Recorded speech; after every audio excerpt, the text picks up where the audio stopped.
Kalgoorlie Boulder has a reputation as a thirsty place. In the early days, there were 101 pubs and 8 local breweries supplying the towns. Yep, they like a drop or two around here. The last of the homegrown beer was poured in 1982 when the big boys took over the taps. And that meant that if you wanted something with that quintessentially Goldfields taste, you pretty much had to go out in the back shed and brew it yourself. Eventually, one bloke built a bigger shed. Hidden away in the Boulder industrial area is a shed devoted to the creation of liquid gold. Off the Beaten Track Brewery is using the slow food ethos and traditional brewing methods to create a range of beers that are Goldfields to the core. This place is a beer lover's idea of heaven. There are 55 beers on rotation here. Nick, where do I start? Chrissy, it's okay. Yeah? We've got 6 beers on tap and we're going to try them all. Nick Goughton-Fenzi is the mad home brewer whose hobby has become his lifestyle. You can't knock a guy for having passion, and Nick's creations, well, they certainly pack some unashamedly outback attitude. All right, which one do you think I should try? All right, I think we should probably go for, let's do the Orabanda Bitter.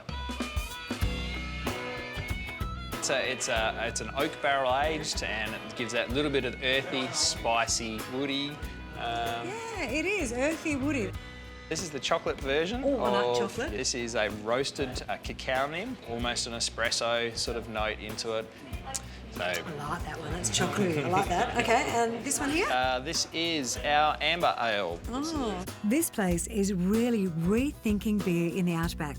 They're using seasonal ingredients, fresh yeast. Even the honey used to sweeten them comes from local bees. So which was your favourite? My favourite is this one. This is the... Blonde chocolate stout. Blonde chocolate stout, and that's because it's got all these organic roasted cacao nibs. I like those. And this one is my sentimental favourite. This one is the Orabanda Bitter. That's the Orabanda Bitter. Now, tell me about this one. You've got some of the old recipes, haven't you? Yeah, we went back through the old archives. So we looked at all the inferences based on the orders that were placed throughout that period, and then we put together these particular recipes. And we made up those recipes when speaking to the old-timers. There's nothing artificial going into these, but it does mean that unlike modern beers, it has a shelf life.